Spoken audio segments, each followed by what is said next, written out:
Suddenly I felt the ladder falling under my feet and just falling backward. And then I didn't know what was broken because the pain was everywhere. And I asked my apprentice to call the emergency service. So did it collapse on itself, or did it buckle, or how did it break? At the time I didn't know what happened really, but after I discovered that it bent, literally bent under my feet. Geoffrey fell from a height of 4.5 metres. At hospital, X-rays revealed he had fractured a rib along with other injuries. I'm lucky. I'm here. Compared to what could have been minor injuries, really, and I don't want this to happen to anyone else. Geoffrey complained to Amazon and it agreed to remove the product from sale, but Geoffrey says the ladder is still available to buy. Amazon said they will remove the product and investigate. The reseller is still on Amazon, selling the exact same ladder, but Lots of the telescopic ladders on Amazon claim to meet that, but Peter Bennett, Executive Director of the Ladder Association, says this is being abused. We see it on a fairly regular basis, particularly telescopic ladders. They'll claim that they meet EN 131, and very often it turns out that there has been no testing done. They don't meet the requirements of the standard at all. Peter and his team, along with the trading standards, recently purchased 17 different ladders from online marketplaces and tested them to EN 131 standards and found 80% of them failed. When we subject them to testing, it's clear that they don't perform to those standards. They fail, and they fail in use. And that really is very concerning, because obviously if you're at height on that and it fails, then you've got big problems. To get an understanding of what these tests involve, I'm meeting John Darby at the Test and Research Centre near Cambridge. Today, John is testing 3 telescopic ladders purchased through Amazon and eBay to see if they meet the EN 131 standard. The sellers of all 3 ladders have included a reference to meeting this safety standard in their listing. The standard contains about 15 to 20 different tests, and this one here is the strength test in the position of use.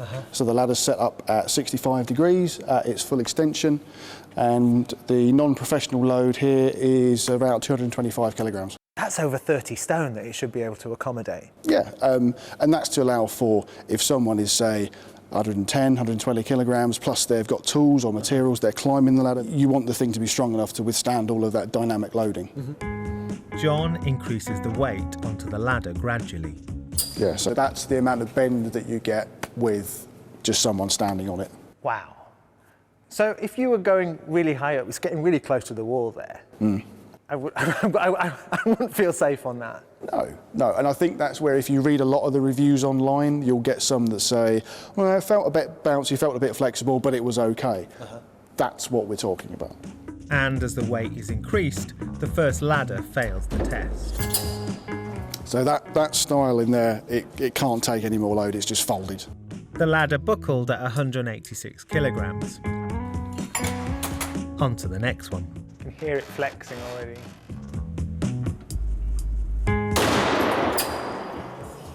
Wow.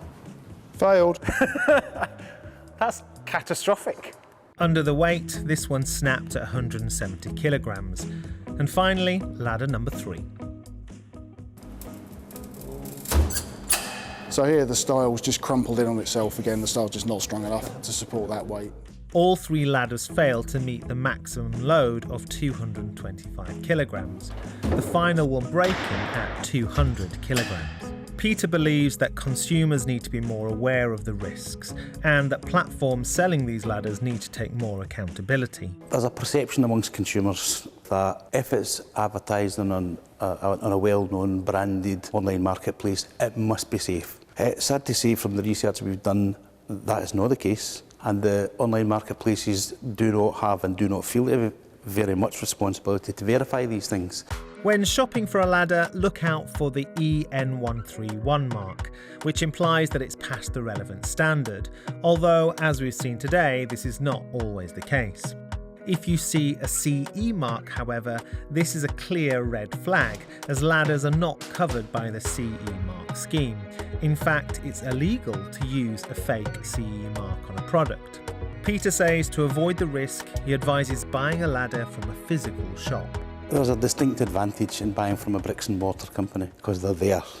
And if something goes wrong, you can go back to them and you can basically claim some redress. If someone has a telescopic ladder that they think is, of unsound quality, what should they do?